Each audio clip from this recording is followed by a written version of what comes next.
Comme lui, plusieurs autres présidents de clubs accusés, disons-le clairement, de mauvaise gestion financière des fonds octroyés par la FECAFOOT aux différents clubs ont décidé de retirer leur confiance à Samuel Eto'o-Fils. Élu, lui, en décembre 2021, il y a moins de 2 ans, de nouvelles associations voient le jour de part et d'autre avec les clubs. C'est le clair-obscur et l'avenir du football camerounais, comme il y a 15 ans, semble de plus en plus incertain. La colère des autres acteurs trahis dans cet élément réalisé avec Michel Imele et Marc Moussima.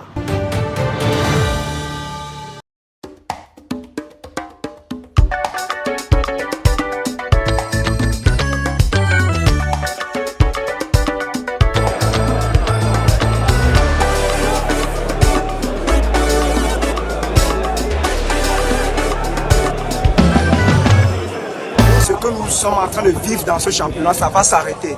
Personne n'est venu accompagner l'autre.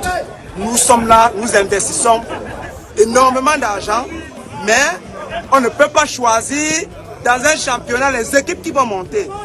Mes aînés qui ont eu à créer le désordre dans le temps, je commence à les donner raison. Parce que vous ne pouvez pas justifier ce genre d'arbitrage. Et vous êtes d'accord avec moi, les rumeurs étaient déjà dehors. Des 2 clubs qui allaient accéder en Elite One. Et aujourd'hui, nous voyons la vérité. C'est ça le championnat du président Eto'o. J'ai honte et j'ai pitié du Cameroun. Vraiment, le Cameroun va tout droit vers la boue. Les scandales d'arbitrage, vous avez su que très récemment, on a suspendu 24 arbitres de ces championnats. Donc ça veut dire que les résultats sont généralement faux.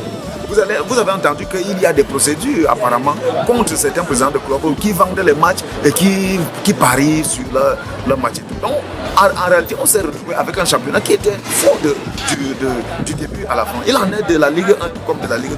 Vous avez suivi les derniers incidents sur la montée de Popo et tout ce qui s'est dit autour. Donc, ça veut dire que tout était faussé. On ne peut pas dire que dans ces conditions ça va. Maintenant, quand vous allez dans les catégories inférieures, on ne peut pas dire que ça va. Parce que jusqu'à ce moment-ci, il y a des ligues départementales qui n'ont pas lancé leur championnat. Et comment est-ce qu'on peut donc dire que ça va? On ne peut pas dire que ça va parce que même dans le football jeune, ça ne joue pas. Comment on peut dire que ça va? Nous, on savait que ça devait se passer ainsi parce que quand vous embrassez, vous venez dans une structure où vous ne maîtrisez pas la gestion, vous ne maîtrisez pas les statuts, vous n'allez commettre que ce genre d'impair. Et puis, ça a continué avec ce que vous savez aujourd'hui. Les présidents des ligues départementales, plusieurs, des ligues régionales, plusieurs également, qui ont été, n'est-ce pas, remplacés sans motif valable. On a demandé au président d'être un peu transparent. Lorsque vous demandez le contrat de Warner Sport, il ne vous dit pas. Tous ceux qui sont entrés pour sponsoriser les championnats, il ne vous dit pas. Récemment, les présidents de club lui ont demandé ce qu'il a fait des 560 millions que l'État a débloqué l'année dernière. Il ne dit pas. Or, il est possible qu'il ait utilisé ça pour le bien de la fédération et tout, mais il doit dire à ceux qui ont intérêt à ce qu'ils leur disent. Donc, autant dans le management de la fédération que dans l'organisation des compétitions, que dans la gestion du personnel, parce que vous savez tout ce qui se passe là-bas, des gens qu'on licencie abusivement, des gens qu'on met à l'écart de leur travail, d'autres personnes le font à leur place. Donc, il y a des problèmes à tous les niveaux.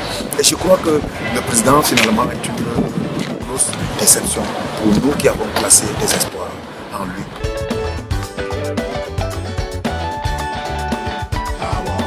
Le 27 mai 2023, les statuts ont encore été modifiés. Ça veut dire qu'on ne fait plus les statuts pour la fédération. On fait les statuts pour un individu. Ça veut dire qu'il taille les statuts à sa dimension, à son niveau. Sinon, qu'est-ce qui nous pousse après, à moins d'1 an, à changer les statuts tout le temps? C'est que lorsqu'on est bloqué quelque part, j'en viens pour preuve. Lorsqu'on a dit que le président avait été condamné pour 22 mois pour fraude fiscale en Espagne, et que l'article 36 des mêmes statuts, des statuts qui se sont donnés ou que nous nous sommes donnés, disait que lorsque vous êtes condamné à plus de 6 mois par sursis, même si vous êtes d'abord inéligible, même si vous êtes en fonction, vous perdez votre poste de président. Mais qu'est-ce qui s'est passé? On nous a dit non, ça ne le concernait pas et tout, mais le 27 mai, on a modifié cette disposition des statuts pour dire maintenant qu'il faudrait que vous soyez enfermé pour que tout le monde comprenne que si vous n'êtes pas enfermé, vous ne perdez pas votre poste. Ça veut dire qu'il avait perdu son poste depuis la date à laquelle il avait été condamné en Espagne. Voilà autant de choses. La fédération, c'est 4 personnes. Comment une fédération, ça peut être 4 personnes? Alors qu'au moins, vous avez 18 membres du comité exécutif. Donc les autres, là, c'est des figurants. Ils ne valent rien.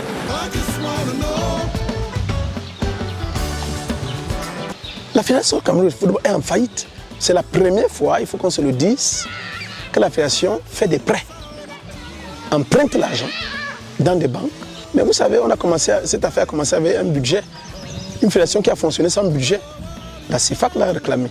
Jusqu'au jour où on vous dit un 27 août ou en plein milieu d'une saison, on vient vous dire que le budget a été adopté.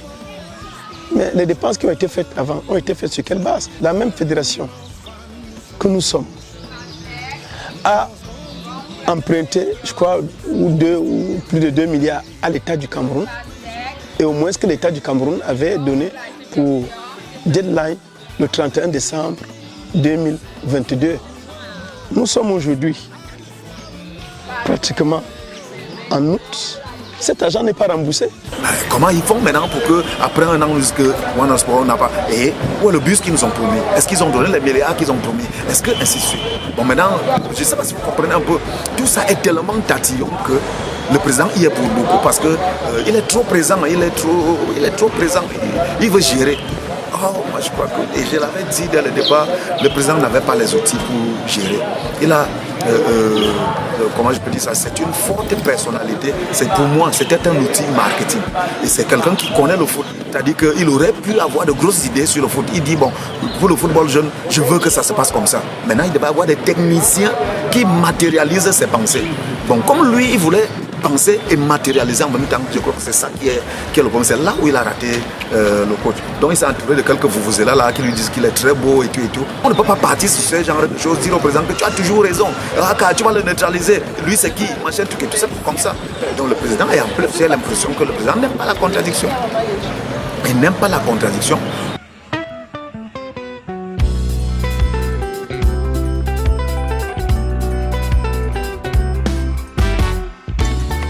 Le procès qui est fait au président de club, de mon point de vue, n'a pas lieu d'être. Qu'est-ce que les présidents de club demandent? Ceux qui sont réunis à Douala récemment, ils demandent quoi? Vous avez signé des contrats, notamment avec MTN, sur notre compte. C'est-à-dire que nous sommes les acteurs du spectacle et vous avez signé un contrat. Où est le contrat? Qu'est-ce qui doit nous revenir dans ce contrat? Qu'est-ce qui est difficile de dire ça? Donc au lieu de menacer des gens, de les insulter, de ne sais pas trop quoi, qu'on leur donne un peu des explications sur ces petites choses. Et puis maintenant, si on le voit, s'ils ont les explications et ils n'arrivent pas à bien les gérer, là on pourrait imaginer que peut-être ils ont d'autres intentions.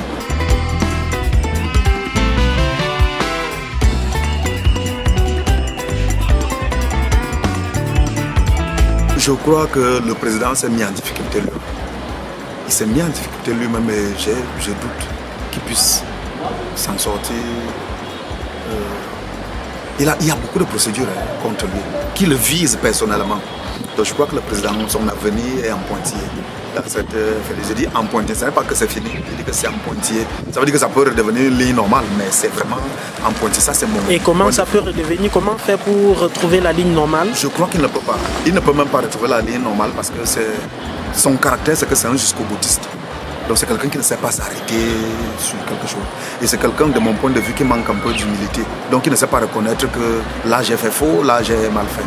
Parce que s'il pouvait reconnaître qu'il se trompe, qu'il a un problème de gestion et tout, s'il pouvait reconnaître, là on pourrait imaginer qu'il va changer. Mais comme je sais que et lui et tous les vous-là qui sont autour de lui disent que tout va bien, vous voyez qu'il n'y a pas de raison d'espérer.